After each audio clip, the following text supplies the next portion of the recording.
આજથી આસો નવરાત્રિના પવિત્ર 9 દિવસની શરૂઆત થવા જઈ રહી છે, જેથી પ્રથમ દિવસે નવસારી શહેરમાં આવેલા આશાપુરી મંદિરમાં ભક્તો દર્શનાર્થે ઉમટી પડ્યા હતા।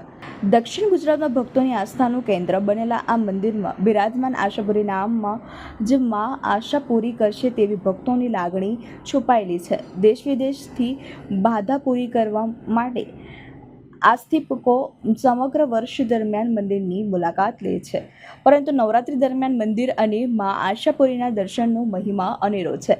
મા આશાપુરાના અન્ય મંદિર કચ્છમાં પણ આવેલું છે। માર્કંડેય ઋષિ મા આશાપુરી સાથે ગણપતિ સહિત બિરાજમાન છે, જે સમગ્ર ભારતમાં માત્ર નવસારી ખાતે આવેલા આશાપુરી મંદિરમાં જ પ્રસ્થાપિત છે। સયાજીરાવ ગાયકવાડને આશાપુરી મંદિરમાં વિશેષ આસ્થા ધરાવતા હતા। તેઓ જ્યારે પણ દક્ષિણ ગુજરાતની મુલાકાતે આવતા ત્યારે મા આશાપુરી મંદિરમાંના અચૂક દર્શન લેતા હતા।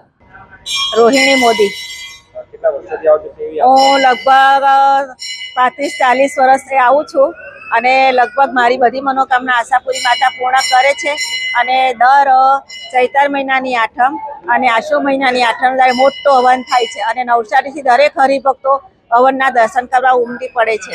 અને આશાપુરી માતાનું મંદિર એક આપણને સ્થાન એવું છે માતાજીનું કે આપણને દરેક મનોકામના પૂર્ણ કરે। અને એક આપણે શ્રીફળ માતાજીને મૂકીએ છીએ તો પણ શ્રીફળથી માતાજી આપણે મનોકામના પૂર્ણ કરે છે। અમને આમાંથી બહુ જ આનંદ થાય છે અને આનંદ તો અનુભવીએ છીએ, પણ ઘરે જઈને ગમતું પણ નથી કે માતાજીના મંદિરમાં જ જઈએ એવું લાગે છે અમને। આ નવસારીનું આશાપુરી મંદિર છે, એ લગભગ 400 વર્ષ જૂનું છે।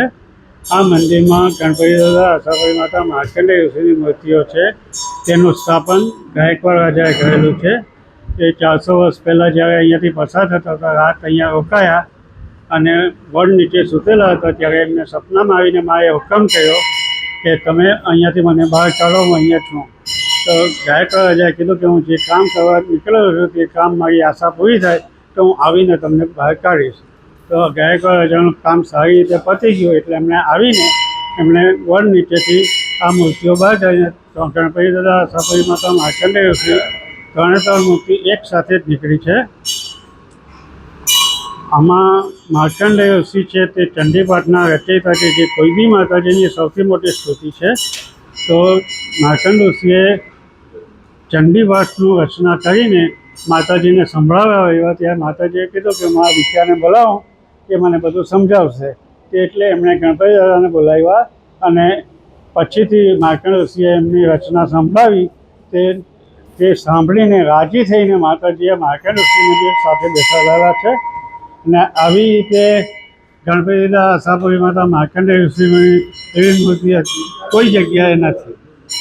શું મહિમા રહે છે નવરાત્ર દરમિયાન અને શું શ્રદ્ધા લઈને આવે છે? કોઈ પણ પ્રકારની નાની મોટી ઈચ્છાઓ, આશાઓ બધું જ એમને પોતે અહીંયા આવીને દર્શન કરીને નાની મોટી બાધાઓ લઈને જાય છે અને એમના ટૂંકા સમયમાં એ લોકોની આશાઓ પૂર્ણ થાય છે।